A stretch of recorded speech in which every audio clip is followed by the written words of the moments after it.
Congo, ekolo na biso tobongisa yango Congo.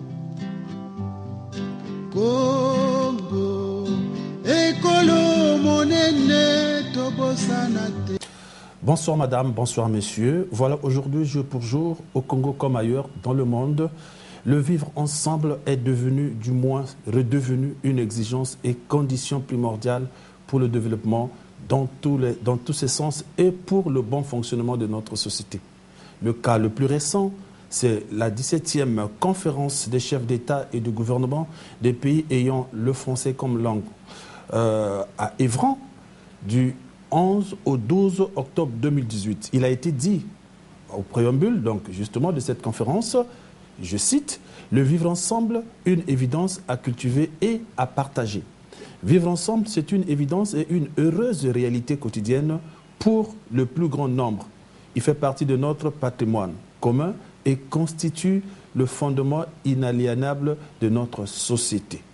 Vu cette réalité, nous nous donnons aussi le devoir de sensibiliser, d'informer et de former l'opinion par les moyens les plus classiques en faisant le diagnostic grâce à nos débats et afin de découvrir le mal qui empêche le vivre ensemble pour apporter quelques propositions qui font office des solutions pour combattre le non-vivre ensemble dans notre pays. Alors, chers téléspectateurs, voilà comment le décor est planté. Car il y a un adage qui dit, je cite, « Quand les mâchoires se rencontrent, elles brisent l'os ». Voilà un peu le vivre ensemble chez nous en Afrique. Chers téléspectateurs, bienvenue à votre émission La démocratie en marche. Ce soir, nous allons plancher sur le thème « Le vivre ensemble, le levier de l'unité nationale ». Pour cela, nous avons comme invité les messieurs Ika Hervé, qui est membre de l'association Désir d'unité, et monsieur Oba Daniel, qui est membre, président, fondateur de l'association Le Mojekra. Tous les deux, ils sont membres donc des ONG de la société civile congolaise. Bonsoir, chers invités. Bonsoir.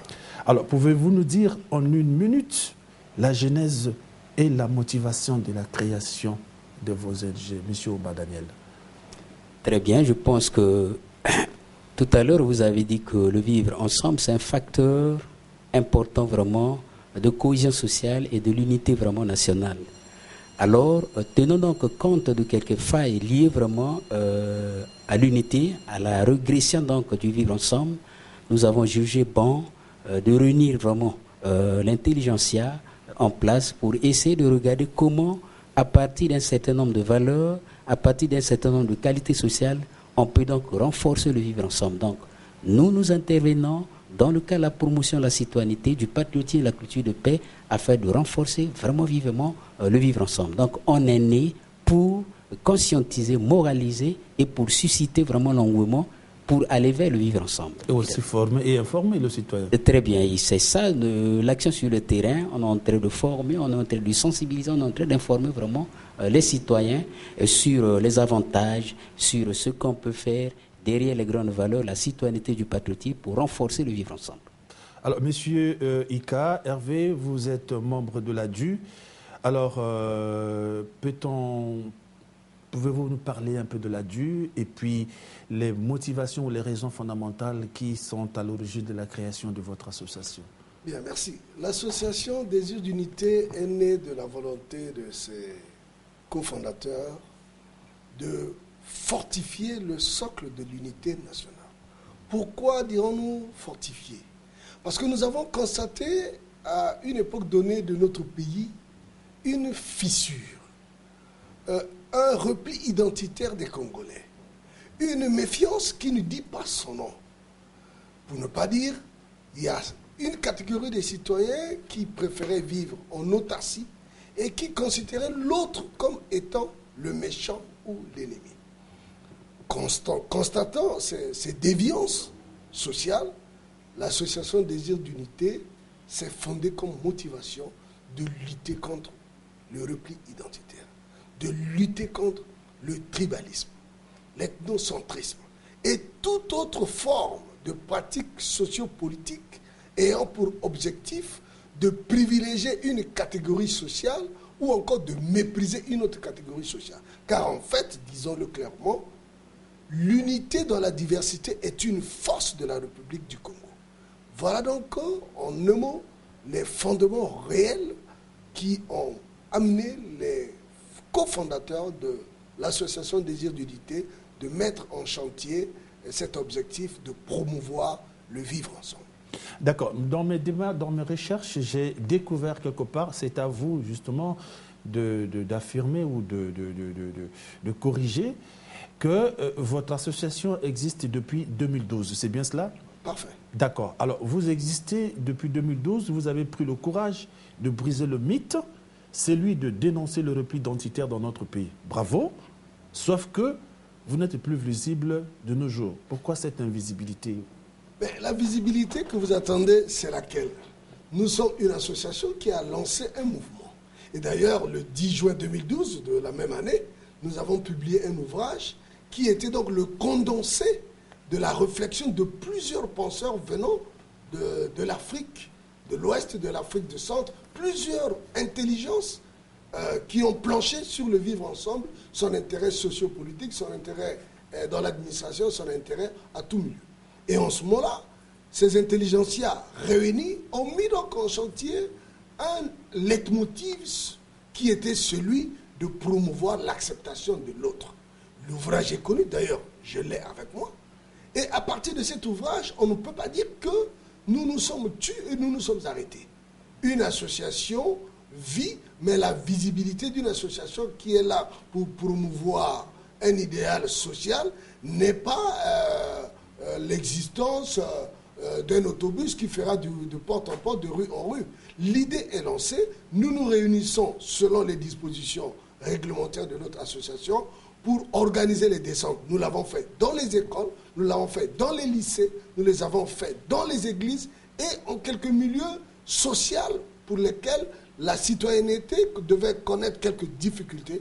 Je ne peux pas dire que l'association Désir d'unité s'est repris dans l'ombre. Bien au contraire, nous existons, mais les méthodes de notre intervention ne sont pas les mêmes à tout bout de chemin. Est-ce que là, vous parlez des intelligentsias que vous avez fait venir un peu de partout? Alors, vous avez créé votre association. Le but, c'était pour combattre le repli identitaire au Congo ou en Afrique? Alors, si ce n'est qu'au Congo, mais pourquoi vous êtes allé chercher les intelligences ailleurs ou les intelligentsias ailleurs, alors que sur place, vous n'avez pas vraiment trouvé des gens capables de plancher sur le thème naturellement qui faisait l'objet de votre colloque? Non, c'est pas cela. La solidarité africaine voudrait que lorsque vous avez un problème chez vous, il est mieux que vous cherchiez aussi à savoir ce qui se passe chez l'autre. Donc, l'objectif de faire venir ces intelligences n'était pas qu'ils viennent plancher pour nous. C'était aussi pour que nous procédions à une comparaison de la manière à laquelle le vivre ensemble se vivait. Au Rwanda, nous avons eu un intervenant venant du Burkina, nous avons eu un intervenant venant de la Côte d'Ivoire, nous avons eu des intervenants venant du Sénégal. Mais il y avait aussi plusieurs intervenants congolais, des grands, sinon pas, des professeurs d'université. Donc, l'objectif, c'était de provoquer ce choc d'idées. Ce choc d'idées, ces comparaisons des difficultés, ces comparaisons des concepts à mettre en œuvre afin de permettre à la nation congolaise de tirer profit. Notamment de savoir, en effet, ce que l'ADU est en train de promouvoir n'est pas seulement une réalité congolo-congolaise, mais c'est une réalité qui a été aussi vécue ailleurs, qui ont produit des conséquences. Donc ces intelligences venaient aussi en guise de témoins de certaines réalités, pourquoi pas aussi de certains vecteurs des idées qui devaient donc renforcer, pour ne pas dire promouvoir davantage l'acceptation de l'autre. Donc c'était dans cet objectif. C'est pour cela que nous ne sommes pas arrêtés là. Et dans l'ouvrage que vous verrez que les intervenants étrangers n'étaient pas en nombre comparable aux intervenants nationaux. Les étrangers, il y en avait peut-être 4, mais tout le reste des intervenants, c'était des Congolais. Voilà. Donc c'était dans cette idée de faire de notre conférence à l'époque une conférence scientifique. Ça ne soit pas des simples jargons politiques, ça ne soit pas des simples slogans, mais que ça soit des éléments scientifiquement prouvés. Et certains l'ont prouvé, le professeur Saradogo l'a prouvé, que par exemple, le vivre ensemble dans le milieu, mais aussi a produit par exemple des effets de séparation ou peut créer aussi des effets d'échelonnement de certaines classes sociales au mépris des autres classes. En ce moment-là, le Congolais qui suit ce genre d'intervention tire la leçon pour dire « Ah, chez nous, nous entendons parler de tribalisme, d'ethnocentrisme, etc. Mais si ailleurs, ces concepts ont produit des effets sociopolitiques négatifs, mais pourquoi ne pas s'en méfier ? Je ne dirais pas le cas du Rwanda, qui fut carrément un événement malheureux, mais il faut en parler pour cultiver l'unité nationale, pour fortifier l'acceptation de l'autre et mettre en chantier le vivre ensemble proprement dit dans tous les milieux. Et en ce moment-là, vous constaterez que le vivre ensemble que nous avons développé à cette époque ne s'arrêtait pas seulement au milieu administratif. Nous l'avons vu au milieu religieux, nous l'avons vu au milieu même musical, nous l'avons évoqué, nous l'avons vu au milieu géographique également, les répartitions territoriales que le blanc a fait a servi à certains politiciens véreux d'en utiliser comme un moyen de faire passer une idéologie négative. Donc il fallait bien que nous nous réveillons. Il fallait bien que nous associons des intelligences. Il fallait bien que nous associons ces scientifiques pour prouver que ces barrières visuelles ou virtuelles qu'on établit, ce sont des fausses barrières. On ne peut pas vivre sans l'apport de l'autre.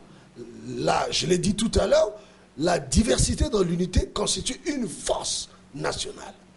Voilà.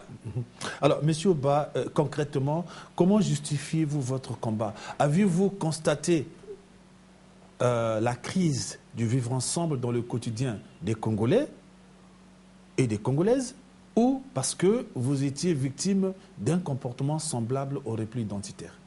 En réalité, on ne parle pas en termes de victime, mais nous parlons en termes de régression du vivre ensemble. Vous savez que quand on prend deux dimensions, la dimension spatiale et temporaire, lorsqu'on analyse correctement le vivre ensemble, vous allez voir qu'il y a eu régression du vivre ensemble. Dans la société traditionnelle hier, quand vous parlez du vivre ensemble, c'était un véritable, une grande valeur partagée, c'était une culture, n'est-ce pas?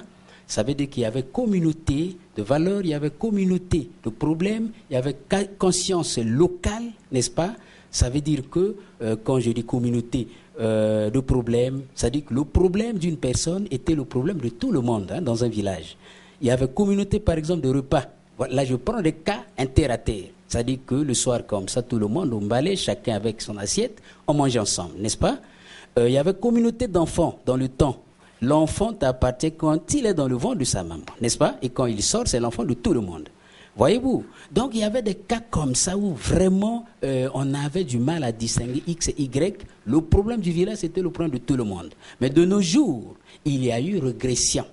Ça, il y a eu régression. Et ça, on pourrait peut-être inventorier un certain nombre de causes, les pesanteurs, n'est-ce pas, les interférences politiques. Oui, mais de nos jours, dans les grandes villes actuellement, vous savez, si on parle de la période monolithique, le monopartisme, on passe à la démocratie actuelle, vous allez voir qu'il y a eu aussi donc régression du vivre ensemble, n'est-ce pas? Okay. Parce que hier, il y avait au moins l'unité, tout le monde était uni. Mais de nos jours, vous allez voir que le vivre ensemble apparaît comme une vision, l'ambition, n'est-ce pas? Un simple état vers où on veut aller. Le grand problème, c'est les techniques. Comment y arriver? Quelle mission mettre au point pour y arriver? Et c'est là où nous travaillons sur le terrain, sur la base des projets, programmes et des actions vraiment ponctuelles. Justement. Alors, est-ce que vous pouvez nous dire exactement ce que veut dire le vivre ensemble?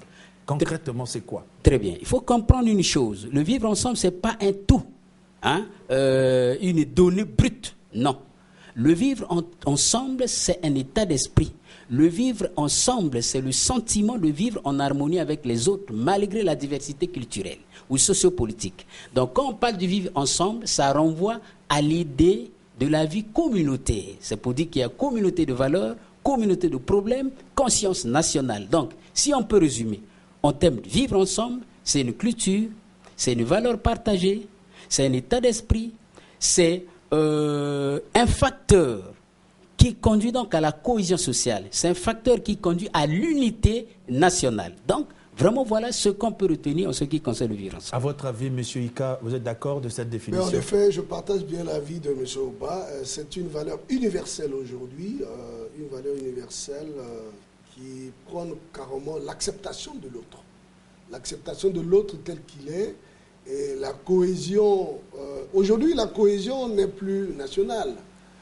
Nous disons, avec le langage numérique aujourd'hui, le monde est devenu un village planétaire. Un village planétaire. Oui. Mais si le monde est un village planétaire, le vivre ensemble devient donc un moyen de vécu planétaire, inter-région, international, etc. etc.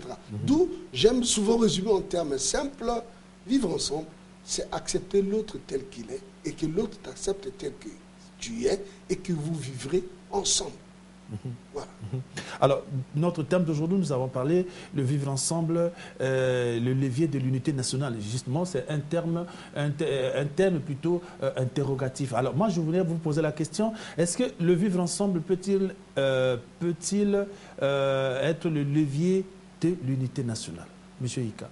Mais en effet, il faut que ça soit un levier de l'unité nationale parce qu'une république qui est comme la nôtre, d'ailleurs, on peut même se rappeler de l'alinéa 2 de la constitution de notre pays qui dit que notre république est fondée sur le principe d'égalité, sur le principe de fraternité, de partage et de solidarité.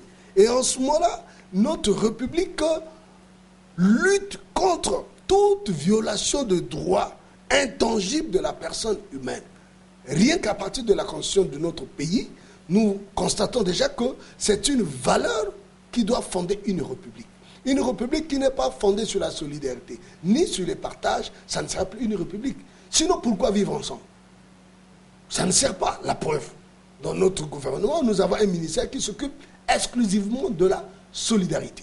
Donc, par conséquent, vivre ensemble en solidarité, comme je voulais le répéter pour la seconde fois, serait une source de l'unité nationale. Si vous vivez en autarcie, que si vous vivez en repli identitaire, que vous n'acceptez que ceux qui viennent de votre contrée, de votre tribu ou de votre village, mais je suis convaincu qu'il y aura toujours des lacunes. Parce que aucun être humain, aucune source naturelle soit-elle, ne peut se suffire en elle toute seule. C'est pour cela que le vivre ensemble, pour moi, serait donc le socle de l'unité nationale. Mais pourvu que ceux qui sont en charge d'assurer la pratique, l'exécution proprement dite de cette république d'égalité, de fraternité, de solidarité et de partage, puissent le faire en toute l'égalité et en toute égalité, allais-je dire. Voilà donc ce qui pourrait donc fonder une république unitaire, fondée sur un réel vivre ensemble, comme certains utilisent aujourd'hui les superlatifs, de mieux vivre ensemble. Alors, M. Oba, et votre avis? Oui, il faut dire que l'unité nationale, c'est la véritable conséquence du vivre ensemble. Le vivre ensemble, c'est ce qui régule les comportements des habitants, des citoyens, n'est-ce pas? Le vivre ensemble, c'est ce qui conduit à la cohésion sociale, n'est-ce pas? Donc nos comportements sont régulés par le vivre ensemble. Alors pourquoi je dis que c'est une grande valeur? Quand cette valeur est partagée, nous vivons en suivant le rythme du vivre ensemble. Donc il y a l'unité, il y a la cohésion, il y a l'équilibre là-dedans. Donc s'il n'y a pas vivre ensemble, vraiment l'unité nationale aussi est donc bafouée. Donc c'est vraiment un véritable levier de l'unité nationale. D'accord. Monsieur Ika, vous, au niveau de la DU, en dehors de colloques que vous organisiez, qu'est-ce que la DU a déjà fait ou qu'est-ce qu'il a dû faire de concret, justement, pour que ce vivre ensemble ou ce mieux vivre ensemble soit effectif? La DU, en dehors de la conscientisation des jeunes, des religieux, etc., des colloques, comme vous le dites, la DU apporte aussi de l'assistance aux démunis. Parce que nous avons vécu un événement malheureux dans le Poul, au cours duquel certains de nos compatriotes ont manqué de toit, ont manqué à manger, et certains viennent nécessiter. La DU a apporté assistance. Est-ce que la DU aussi, c'est une organisation caritative? Bon, vous savez, si nous parlons de vivre ensemble, ça ne s'arrête pas par des simples discours, mais ça peut aussi vous arriver à assister. Assister veut dire aussi la solidarité africaine, comme a dit mon ami Oba. Dans la solidarité africaine, la maison de l'autre qui brûle, vous pouvez vous contenter de regarder. Vous viendrez apporter de l'eau pour éteindre le feu. Mais c'est pareil. Mais cela ne fait pas de vous automatiquement une association caritative. Et l'ADU l'a déjà fait, apporter assistance aux démunis du Poul, et apporter assistance à ceux qui étaient, par exemple, victimes de certaines érosions ou de certaines catastrophes naturelles, notamment quand la pluie a emporté certains toits. L'ADU a apporté le peu qu'elle a pu pour assister ces démunis-là. C'est déjà c'est une ONG à caractère éducatif et à but non lucratif. Donc, vous n'avez pas assez de moyens, mais vous faites avec les moyens de bord. Mais on est fait avec nos propres cotisations, s'il vous plaît. Donc, c'est un élan de cœur. D'accord. Et le MOGECRA, vous disiez tout à l'heure que vous, sur le terrain, vous êtes là en train de travailler, de sensibiliser, d'organiser. Alors, concrètement, pour nos téléspectateurs, dans le cadre du vivre ensemble, vous avez déjà fait quoi? Vous faites quoi? Ok, exactement. Je disais tantôt que nous agissons par programme, nous agissons par projet, et il y a les actions ponctuelles que nous organisons. Dans notre programme, nous avons un programme biannuel.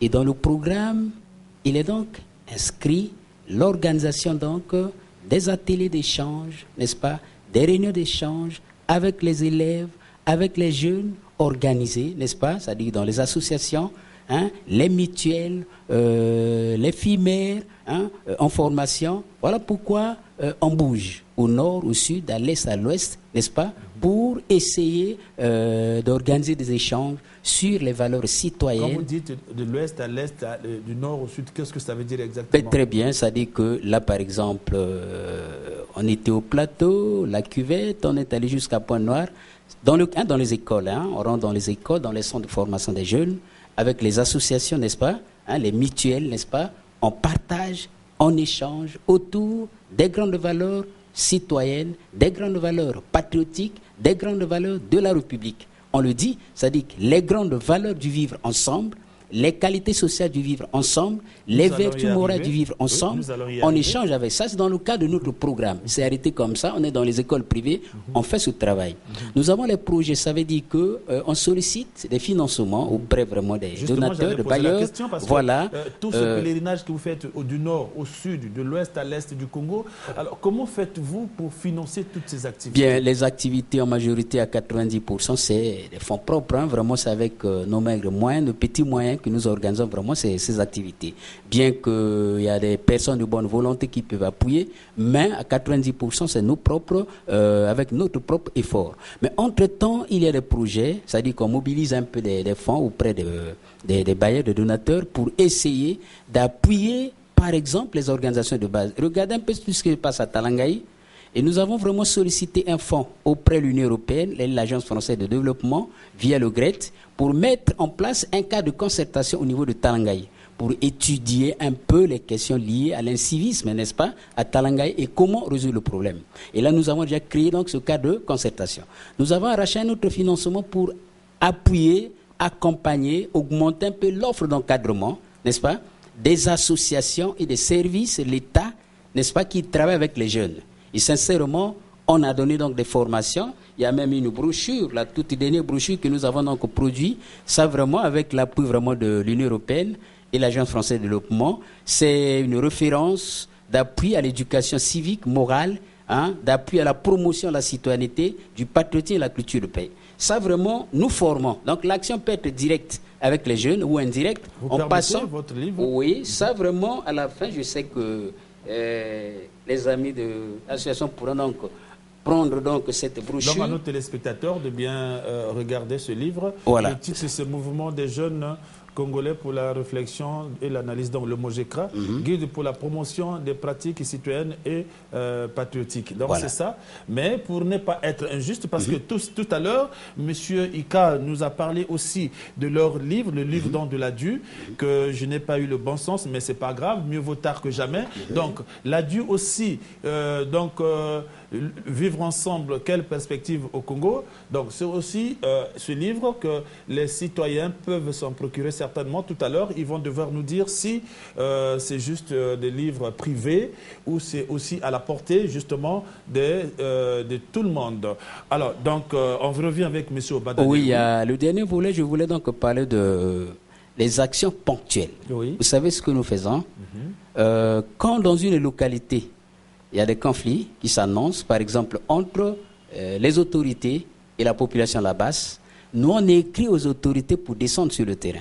On l'a fait déjà par 2 fois au Lombo. On était à Gamboma. À la suite, c'est vraiment des élections législatives. Quand il y a des conflits, on trouve que vraiment l'ordre est troublé, il y a des petits problèmes. Il faut descendre sur le terrain. Nous sommes allés à Gamboma. On a écrit aux autorités. Ils ont accepté. On a travaillé avec un échantillon des élèves du collège, un échantillon des élèves du lycée, les chefs de service, les chefs de quartier. Toujours sur les grandes valeurs du vivre ensemble. Donc, en faisant la promotion de la citoyenneté, du patriotisme et de la culture de paix. À Olombo, oui, les autorités vraiment de la communauté urbaine ont eu des problèmes avec les populations. On a écrit, nous sommes allés, on a fait un travail de fond vraiment avec les jeunes. Tout dernièrement, à Oyo, nous sommes en train d'accompagner la municipalité d'Oyo dans le cadre de la mise en place du plan de développement local. Mais sur le terrain, nous disons que personne ne sera exclu. Donc, l'adieu aussi, vivre ensemble, quelle perspective au Congo. Donc c'est aussi ce livre que les citoyens peuvent s'en procurer certainement. Tout à l'heure, ils vont devoir nous dire si c'est juste des livres privés ou c'est aussi à la portée justement de tout le monde. Alors, donc, on revient avec M. Obada. Oui, le dernier volet, je voulais donc parler de les actions ponctuelles. Oui. Vous savez ce que nous faisons? Quand dans une localité, il y a des conflits qui s'annoncent, par exemple, entre les autorités et la population à la base, nous, on écrit aux autorités pour descendre sur le terrain. On l'a fait déjà par 2 fois au Lombo. On était à Gamboma. À la suite, c'est vraiment des élections législatives. Quand il y a des conflits, on trouve que vraiment l'ordre est troublé, il y a des petits problèmes. Il faut descendre sur le terrain. Nous sommes allés à Gamboma. On a écrit aux autorités. Ils ont accepté. On a travaillé avec un échantillon des élèves du collège, un échantillon des élèves du lycée, les chefs de service, les chefs de quartier. Toujours sur les grandes valeurs du vivre ensemble. Donc, en faisant la promotion de la citoyenneté, du patriotisme et de la culture de paix.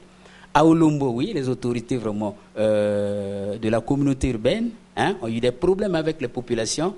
On a écrit, nous sommes allés, on a fait un travail de fond vraiment avec les jeunes. Tout dernièrement, à Oyo, nous sommes en train d'accompagner la municipalité d'Oyo dans le cadre de la mise en place du plan de développement local. Mais sur le terrain, nous disons que personne ne sera exclu. Donc, on fait toujours la promotion du vivre ensemble. Au niveau des mutuelles, vraiment beaucoup d'associations nous sollicitent, n'est-ce pas? Là, c'est la toute dernière association, au Bourupoussa, qui avait organisé donc, son conseil à Olombo. Ils ont voulu que Mojikra puisse vraiment les accompagner dans la dynamique de cohésion sociale. Donc, on était partis pour organiser vraiment le thème sur le vivre ensemble.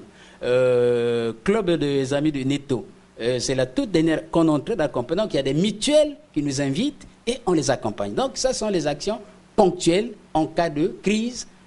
Le climat qui ne tient pas, nous, on va sur le terrain pour faire la promotion vraiment des principes, les valeurs et les qualités nécessaires du vivre ensemble. Alors, j'ai l'impression que tout ce que vous êtes en train de dire, alors, cette démarche, c'est plus la théorie que la pratique. Mais pratiquement, est-ce que quand vous faites ces activités, avez-vous des objets pratiques ou matériels ou didactiques qui vous permettent justement de travailler avec et de mettre à la disposition de ces populations qui ont justement besoin de votre expertise, pour ne pas dire de vos connaissances sur justement le vivre ensemble? Très bien. Vous savez que le travail d'éducation, le résultat, ce n'est pas en un jour, ce n'est pas en 2 jours.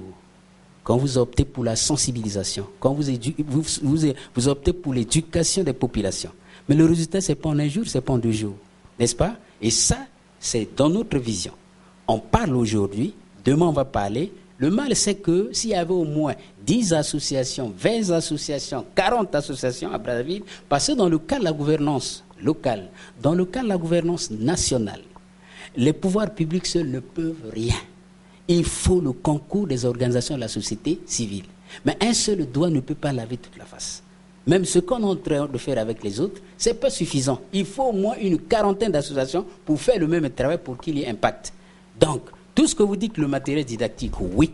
Quand nous formons, par exemple, ceux qui vont sensibiliser, quand on forme les formateurs, les éducateurs, nous avons des planches, n'est-ce pas, que nous avons vraiment mis en place, pas mal de planches que nous avons des brochures, n'est-ce pas? C'est qu'il y a des travaux, oui, en plénière. Il y a des ateliers que nous organisons, n'est-ce pas, pour les amener à comprendre. Parce qu'ils sont appelés à aller toucher le jeune, ils sont appelés à aller toucher la population. Donc, quand nous sommes avec vraiment les éducateurs, n'est-ce pas, pour augmenter leur offre d'encadrement, il y a le matériel didactique qu'on utilise. Mais l'impact comme tel, il faut vraiment l'avouer, que le résultat de l'éducation, ce n'est pas en un jour, en 2 jours. Il faut continuer, il faut croire pour le meilleur. D'accord. Mais avec l'ADU, par exemple, je voudrais savoir, M. Ika, l'ADU, aujourd'hui, concrètement, est-ce que depuis que vous avez commencé avec la campagne, dans le cadre de combattre le repli identitaire, comme le dit justement l'objectif principal ou encore sublime de l'existence de votre association, est-ce que sur le terrain, vous aviez pu avoir des échos, des témoignages, ou au niveau de Brazzaville ou à l'intérieur du pays? Si, les échos, nous en avons. D'ailleurs, sauf prétention extravagante, nous sommes l'une des premières associations qui a commencé à prôner le vivre ensemble en 2012. Avant 2012, certainement beaucoup d'associations n'en parlaient pas. Ça, je suis fier de le dire. Alors, ça veut dire que de 2012 à 2018, il y a eu des échos. À preuve, aujourd'hui, certaines organisations parlent désormais de mieux vivre ensemble. C'est qu'il y a eu d'abord des initiatives sur le vivre ensemble. Comme a dit mon ami Oba, c'est un travail de processus. C'est un travail de processus qui peut avoir des effets même sur d'autres générations. À long terme. À long terme, allais-je dire. Mais il y a un élément que je peux déplorer dans la mise en application de ces dispositions. Il s'agit des simples initiatives qui consistent à conscientiser. Mais ces conscientisations doivent être accompagnées aussi des dispositions punitives. Lorsque certaines personnes ne respectent pas les dispositions relatives au vivre ensemble, par exemple au milieu administratif, il faut que nous ayons aussi le courage de dénoncer que, par exemple, cette dénomination ou cette régression de fonction ou cette élévation, surélévation de fonction n'était pas fondée sur des valeurs administratives, mais plutôt des valeurs tribalo-ethniques. Nous avons aussi le courage de dénoncer. Pour que nous produisons des fruits à cela. Nous avons des exemples de pays comme le Rwanda qui a érigé le tribalisme à une infraction. Voyez-vous, le fait de pratiquer le tribalisme au Rwanda est devenu une infraction pénale. Mais ça a produit des effets. Aujourd'hui, tout le monde applaudit le Rwanda. C'est parce qu'on a commencé par punir, on a commencé par dénoncer. Donc, si le pouvoir public ne nous assiste pas dans nos actions multiples que nous menons, dans plusieurs angles de la société afin de conscientiser, certainement, nous risquerons de donner des simples épées dans l'eau. Il faudrait bien que nous soyons suivis et que, d'autre part, lorsqu'il y a violation, lorsqu'il y a mépris, et que nous ayons le courage de dénoncer. Est-ce que dans la démarche, vous disiez, tonton, ou je veux répéter tout simplement ce que vous venez de dire tout à l'heure, oui. Il faut que les pouvoirs publics, on peut utiliser le mot soutenir. Soutenir. Est-ce que depuis que vous avez commencé vos activités, ça vous est déjà arrivé d'aller vers les pouvoirs publics pour demander le soutien, justement, que ce soit logistique ou financier ou je ne sais pas quoi, pour vous permettre justement de concrétiser ou encore de mettre en pratique vos projets? Je peux par exemple vous donner un exemple clair. Cet ouvrage, lorsque nous l'avons publié, ça se trouve à l'édition Harmattan, le président Jean de Dieu Kourissa l'a remis à quelques autorités de la République. Ah, le président de l'association, c'est Jean de Dieu Kourissa. Très bien. D'accord. Nous avons remis cet ouvrage qui contient plusieurs thèmes qu'on a développés autour de vivre ensemble. Nous l'avons remis à quelques autorités de la République. Ça veut dire que nous avons voulu informer. Nous avons voulu aussi conscientiser le pouvoir public. Mais avouons-le clairement, de toutes nos initiatives jusqu'à aujourd'hui, nous n'avons encore pas reçu une assistance du pouvoir public. Est-ce que vous aviez demandé l'assistance? Mais est-ce que d'abord le gouvernement prévoit une marge de financement pour ces genres d'initiatives?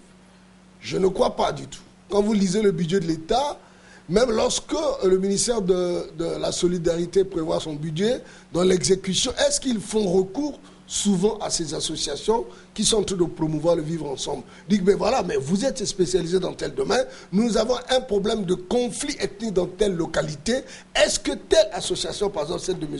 Oba ou le vivre ensemble, pouvez-vous nous assister? Il y a aussi ça. Il y a aussi ça. Donc, en d'autres termes, vous voulez dire que malgré que vous êtes en train de prôner le vivre ensemble au profit de l'unité nationale, oui, les pouvoirs publics ne font pas cas ou ne mettent pas l'accent en émo sur ce que vous faites. Ben si vous avez des doutes, je vous prie de regarder le budget de l'État. Est-ce qu'il y a une marge qui est réservée pour le financement des ONG pour promouvoir l'unité nationale? Je ne pense pas. Même s'il y en a, vous verrez que c'est le ministère de la Solidarité qui s'en occupe seul. Mais alors qu'il y a des ONG qui travaillent sur le terrain, qui ont la connaissance du terrain, qui ont la connaissance des problèmes, notamment ce que venait de dire M. Oba dans les localités qu'il a citées. Ça veut dire qu'ils ont la connaissance des problèmes réels. Mais on ne peut pas venir en tant que pouvoir public parce qu'il y a eu tel conflit dans telle localité, nous venons apporter telle assistance. Mais vous n'avez pas l'expertise réelle du terrain. Et c'est pour cela que vous remarquez que la majorité de nos ONG ici, nous existons par l'assistance des organismes internationaux. Parce que ces organismes internationaux, peut-être, ont à cœur ces difficultés que nous vivons. Ça, au moins, ils nous apportent des assistances lorsque nous sollicitons. Si le projet est bien monté et fondé sur des réalités dont les effets sont immédiatement attendus, les organismes internationaux le font. Mais le pouvoir public, je n'ai pas encore connaissance. D'accord. Mais M. Oba, qu'est-ce qui fait que le pouvoir public aujourd'hui dans notre pays ne puisse pas prêter l'oreille par rapport à ce que vous faites on peut dire, pour ne pas être méchant, que le pouvoir public ne veut rien savoir de ce que vous faites. Je pense que c'est un processus. Parce que quand vous allez vers les amis en Afrique de l'Ouest, vous constatez que la dynamique n'est pas la même. En Afrique de l'Ouest, quand je fais des tours, quand je côtoie les autres, c'est l'administration publique qui cherche les associations, qui œuvrent dans le domaine. C'est-à-dire qu'ils vont fouiller les structures. Vous voyez? Or, chez nous, c'est-à-dire que c'est l'association qui va toquer, qui va chercher, n'est-ce pas, à discuter, mais au finish, vraiment, c'est toujours difficile.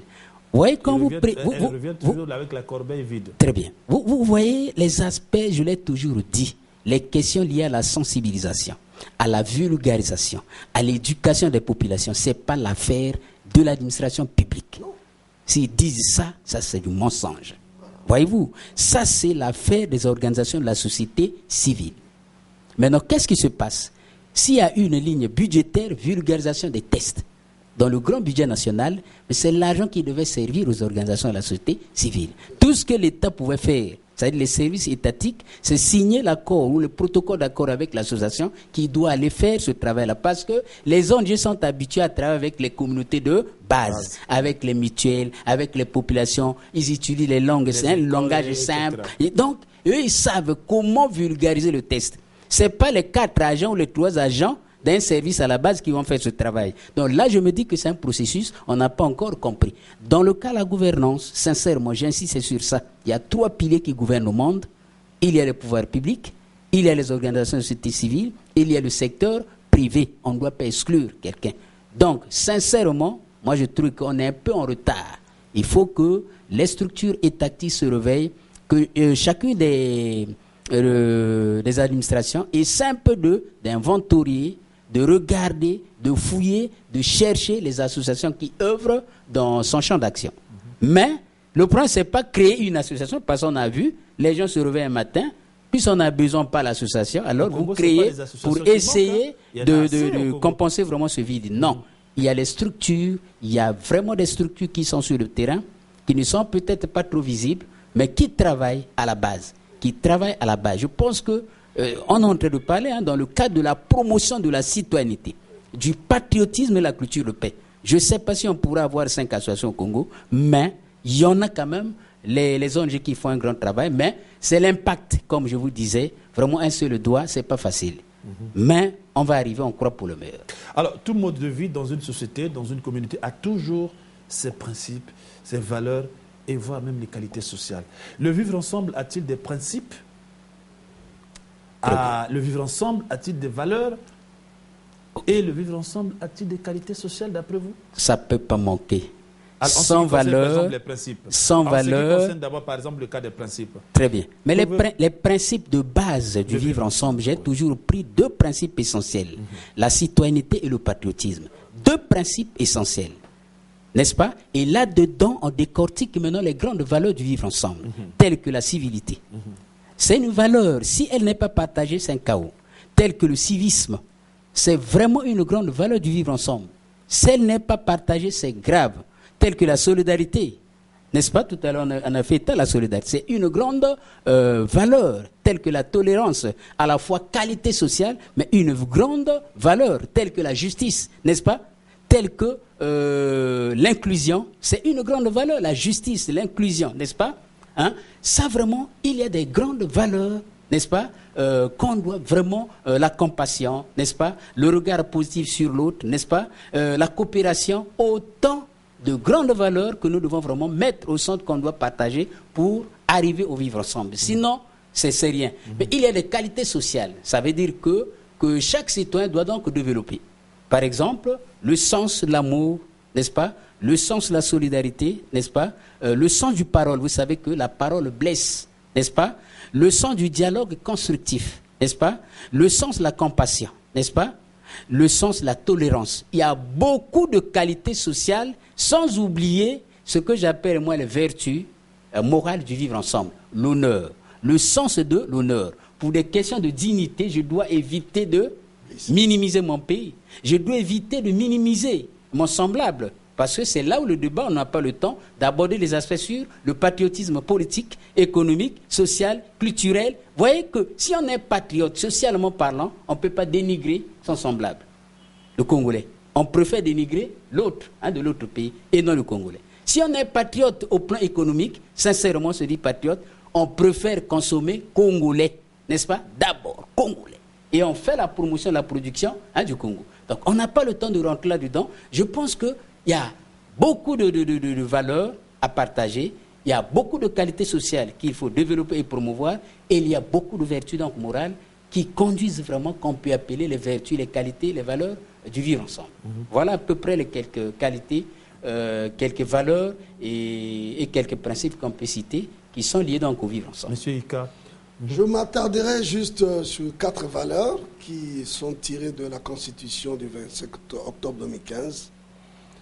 Dans l'alinéa 2, ce sont les valeurs d'égalité, les valeurs de solidarité, de fraternité et de partage. Dans l'égalité, on sera obligé d'être juste dans ce que l'on fait, notamment s'écarter du dénigrement, comme a dit M. Oba. Dans l'égalité, on doit aussi apprendre à dire le droit lorsqu'il faut le dire.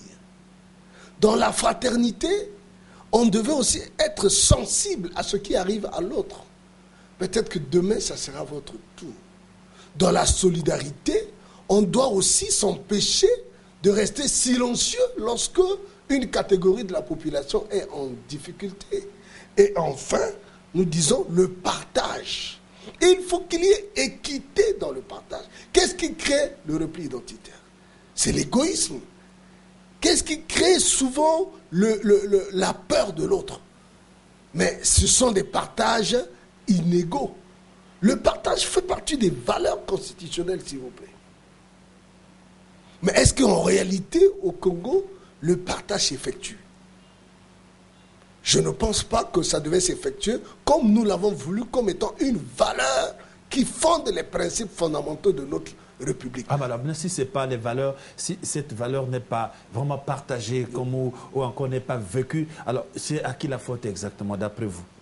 Ben, je dirais la faute d'abord aux citoyens, qui n'a peut-être pas du tout, quand je dis citoyen, c'est tout axe confondu, gouvernant, gouverné, etc., etc., et qui est rentré dans une culture d'égoïsme, qui pense que le profit, ou encore on ne peut être sensible qu'à ce qui est de soi. C'est ce que nous condamnons, le repli identitaire. Je ne veux pas dire le contraire lorsqu'on dit que la valeur, sinon encore le bien le mieux partagé commence par soi-même. Je veux bien. Mais cela ne veut pas dire qu'en partageant pour soi, il faut aussi penser aux autres. Parce que là, il y a ce qu'on appelle un bien commun, et ce bien commun doit être partagé de manière équitable. Mais bien sûr. Le cas, par exemple, des richesses naturelles dans un pays, il faut les partager équitablement en finançant les hôpitaux pour permettre à ce que tout le monde puisse avoir au moins quand même des soins convenables, en construisant les écoles, en créant des conditions dans le cadre de l'éducation pour permettre à ce que au moins chacun puisse puisse au moins se former. Enfin, je crois qu'il doit y avoir un tas de choses comme ça. Si réellement vous avez développé ce que je n'ai pas voulu développer à ce point, je vous renvoie donc la question à qui revient la faute. Non, je ne sais pas. Moi, c'est moi qui vous pose la question. Ben voilà. Pas vous me poser la Parce question que je vous ai dit qu'il s'agit de tout citoyen. Tout citoyen, quel que soit au niveau où il se trouve, ça fait partie de la culture congolaise, n'est plus une culture de partage. Je suis d'accord avec vous parce qu'il y a un cas pratique, c'est un exemple que je vous donne tout de suite. Tout à l'heure, en venant, justement, depuis quelques jours, Brazzaville, il y a un problème de carburant à Brazzaville, problème d'essence. Vous arrivez dans les stations à essence et le carburant est livré. Alors, les pompistes, sachant très bien que un bidon de 25 litres, ça vous coûte 15 000 francs CFA, mais les pompistes vous vendent le bidon à 17 500 francs CFA. Mais ça ne va pas, il y a un problème. Bien. Et dans tout ça, c'est au vu et au su, justement, des pouvoirs publics. En ce moment-là, est-ce que pensez-vous qu'avec ce genre de pratiques, le vivre ensemble peut-il être possible dans une communauté comme la nôtre? En ce moment-là, je répondrai à votre question, donc la faute revient au pouvoir public. C'est ça. Alors, ok, d'accord. Alors, je voudrais savoir un peu, justement, M. Oba vous parlait tout à l'heure du civisme. Mais depuis un certain temps, au Congo, disons, pour ne pas quantifier le nombre d'années, et on parle de l'incivisme dans ce pays. Et l'incivisme est en train de prendre le dessus. Est-ce que pensez-vous que, aussi longtemps que le problème de l'incivisme n'est pas réglé, ne vous rendez-vous pas compte que tout ce que vous, les ONG, ce que vous êtes en train de faire, c'est une épée dans l'eau? Ok. Je pense que l'incivisme, c'est vraiment un grand fléau. C'est vraiment l'antivaleur.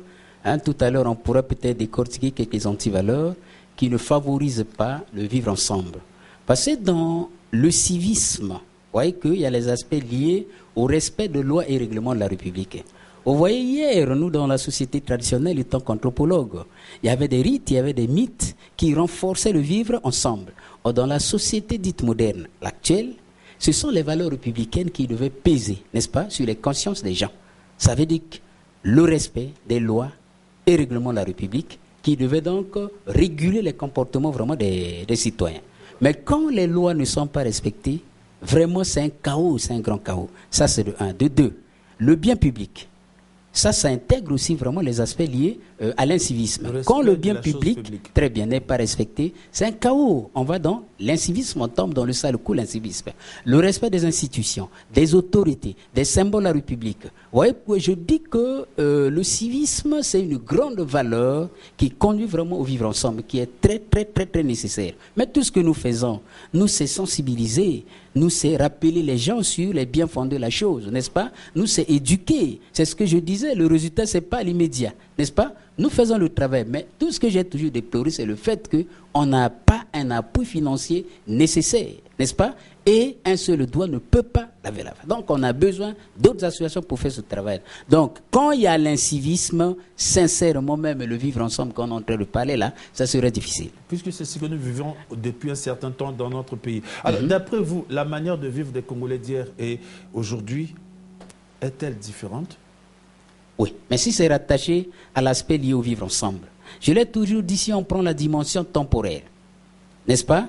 Hier, dans la société, quand on dit le monopartisme, vous avez vu, essayez un peu de voir comment il y avait la cohésion. Hein? Même s'il y avait quelqu'un, un raté, oui, quelqu'un. À cette époque, on voyait l'UGC, voilà, les organisations de masse, l'URFC, voilà. Il y avait aussi comment on appelle ça, MNP. Voilà, voilà, tout le monde s'y retrouvait, quoi. Très bien. Donc, il y avait un peu cette dynamique sociale, n'est-ce pas? Même s'il y avait des ratés, des carars, mais on était quand même unis. Toute œuvre humaine n'est pas parfaite. Très bien. Maintenant, de nos jours, avec la démocratie qui arrive, le multipartisme, n'est-ce pas, il y a beaucoup de pesanteurs et surtout les interférences politiques qui ont fait de telle sorte que chacun dans son coin essaie un peu de récupérer les siens, n'est-ce pas, pour essayer de prôner les pesanteurs tribales, les pesanteurs ethniques, les pesanteurs historiques. Voilà ce que telle ethnie nous a fait. Tout ça pour lui, c'est une manière d'attirer vraiment les siens. Et c'est ça ce qui va gaspiller. Donc, ces interférences politiques ont fait de telle sorte que vraiment la conscience tribale, la conscience donc ethnique prend le dessus sur la conscience nationale. Oui, on voit même au niveau justement de nos institutions, vous voyez même dans les cabinets ministériels, tu vas devoir trouver que les gens du même village, voire même les gens de la même famille que celui qui gère justement le département ministériel. Alors là, il n'y a pas vivre ensemble. Alors, malheureusement, ça pose problème. Alors. Malheureusement aussi, je crois que, si j'ai une bonne mémoire, il y a de cela, je crois, 1 année ou 2 ans, le gouvernement congolais avait organisé un cocktail de vivre ensemble. Lorsqu'on sait que, moi, ça n'engage que moi, lorsqu'on sait que ce sont ces mêmes autorités qui donnent les leçons, qui malheureusement aussi, eux, ils ne les respectent pas. Alors, moi, je voudrais poser cette question à M. Ika. Cette régression, donc, la régression du vivre ensemble, peut-elle avoir quelles répercussions au point de vue économique, au point de vue politique, au point de vue culturel, voire même au point de vue social? Autrement dit, les conséquences, justement. Bon, les conséquences sont nombreuses. Hein. D'abord, il faut commencer par l'impunité qui entraîne donc une augmentation du nombre de banditisme. Parce qu'aujourd'hui, vous avez des phénomènes comme les bébés noirs, par exemple. S'il n'y a pas une répression forte, on ne pourra pas arrêter ce genre de phénomène. Même si nous, les ONG, nous donnons assez de temps pour professer, pour enseigner le vivre ensemble, le partage, le civisme, etc. etc.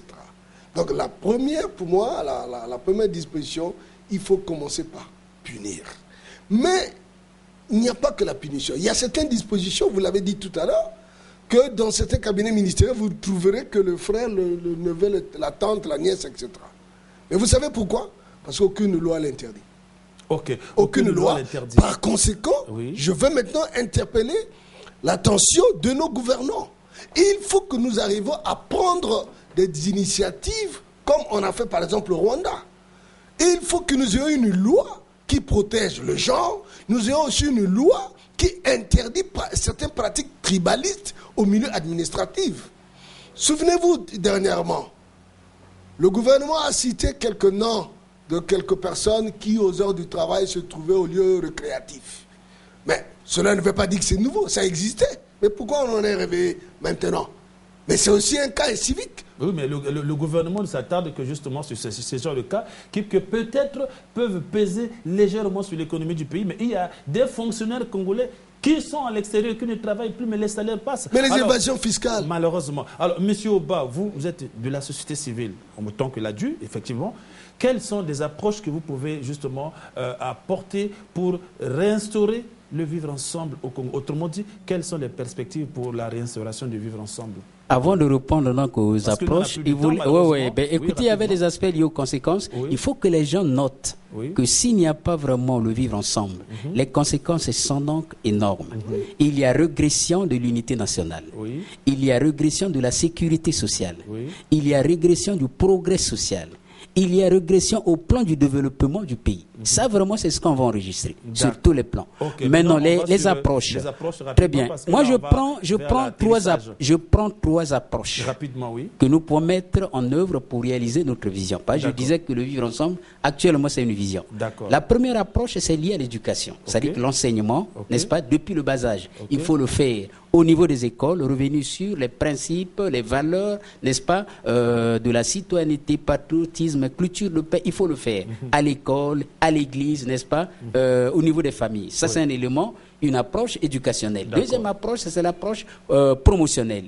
Promotion, lesquelles vont faire les promotions des pratiques citoyennes et patriotiques. Les associations, pourquoi pas les services étatiques. Donc, dans les quartiers, comme je sollicitais, la création des Mbale, Mbongi, Kanza, c'est-à-dire les lieux de transmission de nos valeurs vraiment ancestrales. Très bien, il faut le faire dans les quartiers, on peut le faire, tout le monde se mobilise.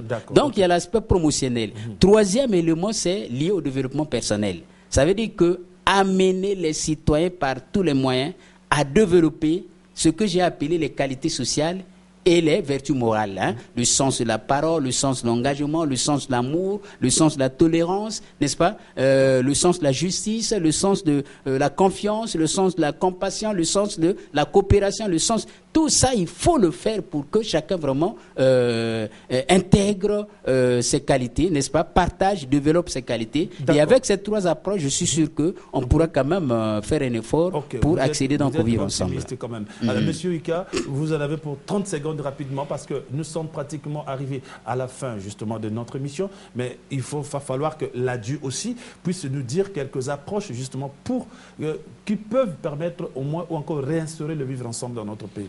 Il faut commencer par dénoncer. Oui. Moi, je préfère commencer par... Je prends un exemple qui est d'actualité. Il faut dénoncer ce que Dieudonné Nkunku vient de publier. Voilà des actes qui créent des difficultés dans la mise en application de vivre ensemble. Par exemple, le livre intitulé « Le génocide de Lahari » qui n'existe que dans la tête de quelqu'un. D'accord. Alors, rapidement... Voilà, il faut dénoncer ces genres d'actes. Il faut que les associations se réveillent pour prouver le contraire. En fait, ce qui fait régresser le vivre ensemble, c'est souvent à la fois le silence des pouvoirs publics et le silence de nous, les citoyens. Aujourd'hui, demandez à un taximan de Bakongo de vous déposer à Wendze. Je suis sûr que si vous en avez 10, 8 vous diront non. Et vice-versa. Mais qui prend les dispositions pour que les gens comprennent que celui qui habite au-delà de CCF n'est pas mon ennemi, c'est mon frère. Ces valeurs, je les démontré ici. Et ça fait partie de notre constitution. Il faut que nous commençons à dénoncer, il faut que nous commençons à punir, il faut que nous commençons à mettre en pratique en quelques milieux où nous nous trouvons. Merci beaucoup, chers invités.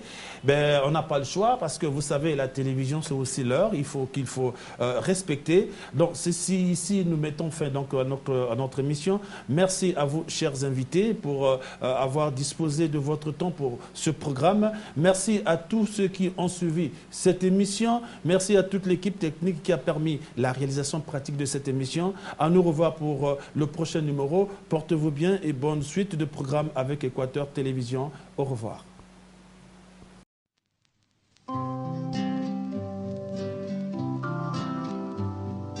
Congo ekolo na biso tobongisa yango